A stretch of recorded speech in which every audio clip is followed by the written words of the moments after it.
प्रकारे आपण शिवजयंती या छत्रपती शिवाजी महाराज, डॉक्टर बाबासाहेब आंबेडकर, महात्मा फुले, शिवशाहू आंबेडकर, संत सेवालाल महाराज आणि बिरसा मुंडा या सर्व महापुरुषांच्या विचारांची चळवळ आपल्याला या मानवी परिसरामध्ये आपल्याला निर्माण करायची आहे आणि उभी करायची आहे। आणि या चळवळीमध्ये निर्माण झालेली माणसं उद्याच्या येणाऱ्या समाजकारणासाठी ही खऱ्या अर्थाने या ठिकाणी निर्माण होऊ शकते आणि एक सुजलाम आणि सुफलाम अशी युवा शक्ती आपल्या या मानवी परिसरामध्ये निर्माण झाली तर खऱ्या अर्थानं आपल्या मानवी परिसराचा व आपल्या गावाचा परिसराचा आणि आपल्या देशाचा विकास व्हायला वेळ लागणार नाही। आणि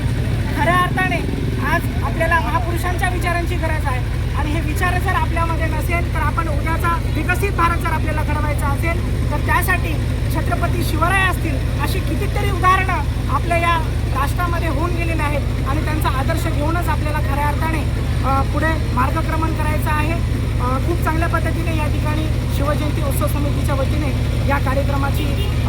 सुरुवात केलेली आहे। पोलीस प्रशासनाकडून सुद्धा आम्हाला चांगल्या पद्धतीचा बंदोबस्त या ठिकाणी मिळालेला आहे आणि विविध क्षेत्रातील दिग्गजसुद्धा या कार्यक्रमाला उपस्थित आहेत आणि त्यांचेसुद्धा या ठिकाणी मनापासून या ठिकाणी मी आभार मानतो आणि पुनश्च एकदा शिवजयंती उत्सव समितीच्या वतीने छत्रपती शिवाजी महाराज यांच्या जयंतीनिमित्त तुम्हा सर्वांना खूप खूप शुभेच्छा देतो।